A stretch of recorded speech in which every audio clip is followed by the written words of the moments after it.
On August 26, 1346, 9,000 English soldiers stood silently on a ridge near the French town of Crécy. Tired, hungry, far from home, and facing a force more than 3 times their size. Across the field, 30,000 French troops prepared for what they thought would be a swift, glorious victory. Among them were the finest knights in Europe, shimmering in polished armor, eager to crush what they saw as a ragtag force of island invaders.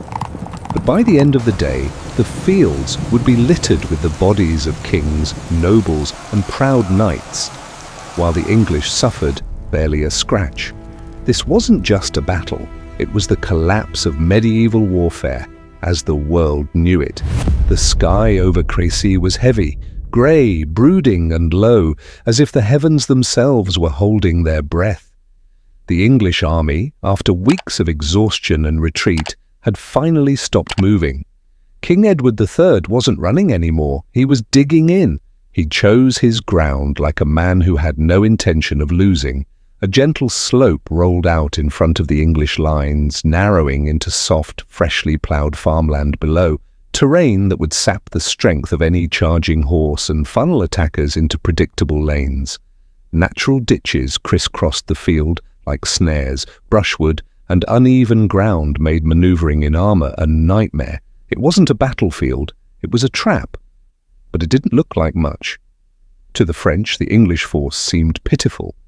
9,000 men, visibly worn down, their clothes caked with mud from the march, their banners drooping in the wet air. But behind that appearance was a calm, terrifying readiness.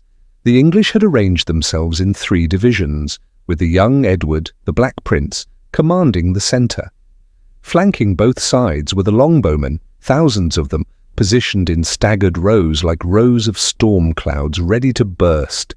There were no drums, no speeches, no dramatic charges, just the quiet hum of bowstrings being waxed, arrows being sorted by type, and veterans explaining to newcomers how to plant their stakes, long wooden pikes buried in front of them to impale horses. It was a mechanic's silence, not a monk's. This was not a prayer before death. It was preparation for slaughter. And Edward, high on the ridge, watched it all with a cold eye. He wasn't praying either, he was calculating. The army that now rested beneath him wasn't just made of men, it was made of angles, distance, discipline, and lethal repetition. The French would charge because they always charged, that was the playbook, but this time they'd be galloping uphill into rain and wind through mud, into walls of arrows that didn't care how noble you were. The battlefield was ready, the killing ground was set. Now all they had to do was wait. While the English were calmly bracing for impact across the field, the French weren't preparing, they were posturing. King Philip VI had amassed what should have been an unstoppable host, tens of thousands of knights, squires, footmen, and the infamous Genoese crossbow mercenaries. The largest army in Europe, armoured to the teeth and drunk on the certainty of victory. And yet, they hesitated. Philip wanted to wait. His scouts had seen the English position.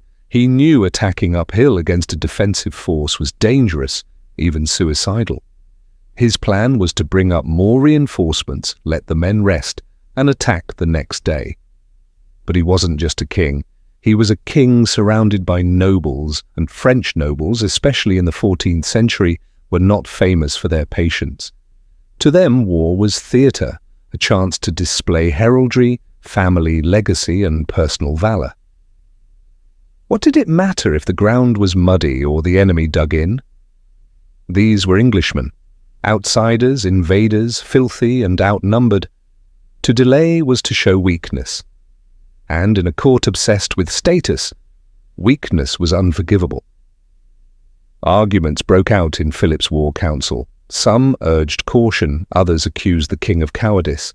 Then the insults started. Blades were almost drawn, and in the end pride won, without proper reconnaissance, without synchronizing their lines, and without waiting for the rest of the army to arrive. the French ordered an immediate advance. No formation, no strategy, just raw force. But force, when thrown blindly into precision, doesn't break it, it shatters against it. The French assumed they were charging into a retreating army. What they didn't realize was that Edward III had built a machine, one made of geometry, patience, and peasant bowmen who didn't flinch at the sight of gold-plated knights. What came next wasn't a battle, it was a lesson. The first wave was meant to soften the line, a coordinated barrage by the Genoese crossbowmen, but they never stood a chance. Their crossbows, powerful but cumbersome, had been soaked by the rain. The damp strings sagged and the tension weakened, and their bolts fell short, bouncing harmlessly in front of the English ranks. Meanwhile, the longbowmen, bone dry, elevated and spaced in staggered lines, responded with ruthless precision. Arrows came down not in bursts, but in waves. Feathered death shrieked from the skies like a storm with a mind of its own. The Genoese panicked.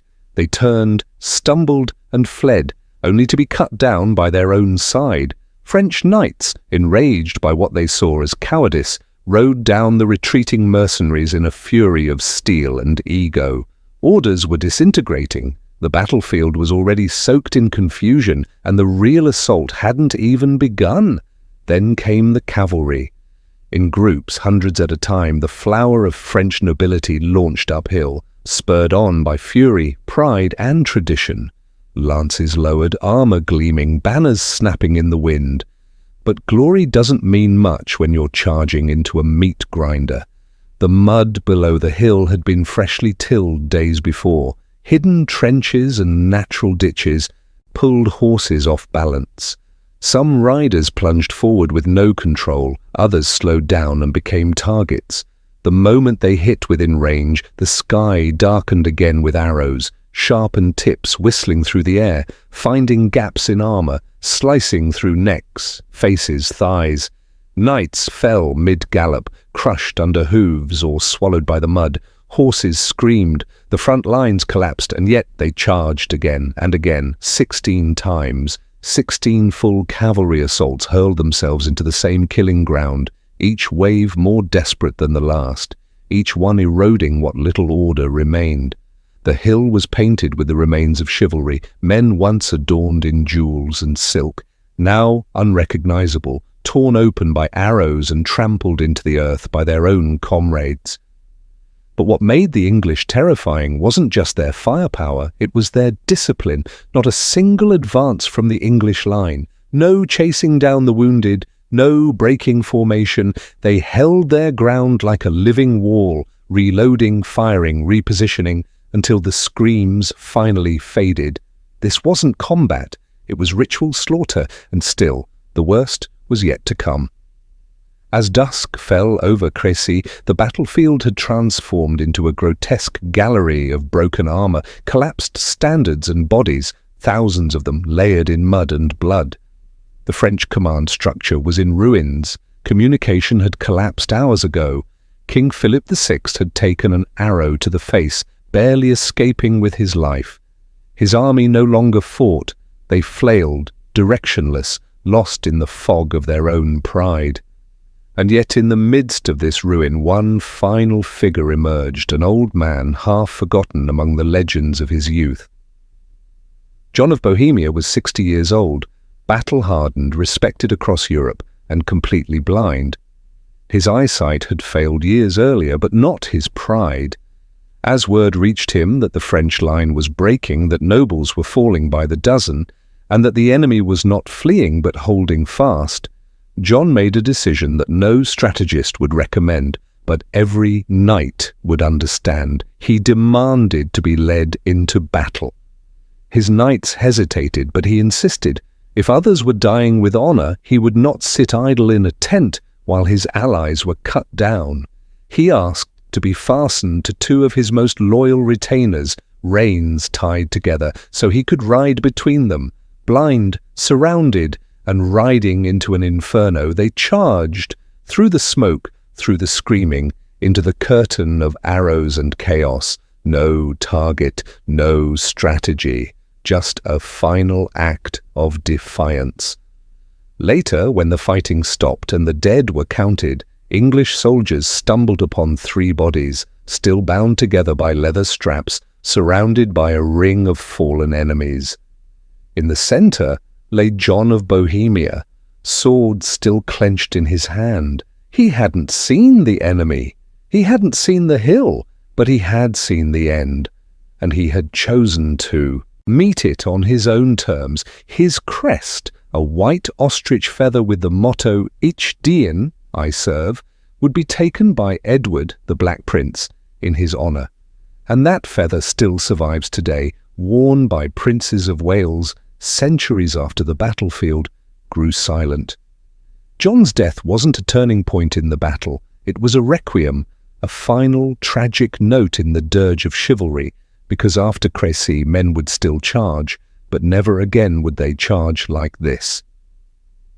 By nightfall, 150 French nobles lay dead, including many of the most powerful men in Europe. The full French casualties may have reached as high as 10,000. The English lost fewer than 100 men. Let that sink in. On paper, the English should have been wiped out, outnumbered, out-armored, out-resourced. But strategy, discipline, and technology flipped the script. The Battle of Crécy shattered the myth of knightly dominance. For 500 years, armoured cavalry had ruled the battlefield. At Crécy, they became expensive targets. For the first time in Western history, commoners had killed kings. Peasants with sticks and strings had destroyed the elite.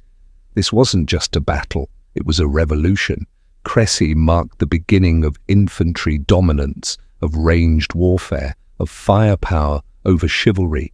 It challenged the entire feudal social order. Power didn't live in your bloodline anymore, it lived in your tactics, and as crows circled over the fields of Crécy, so bloated with flesh they could no longer fly, the world of medieval warfare quietly ended. If that story left you stunned, there's more, because just 9 years later the English would do it again at Agincourt, but worse. Tap the like button if you want to see how the myth of the knight was buried forever.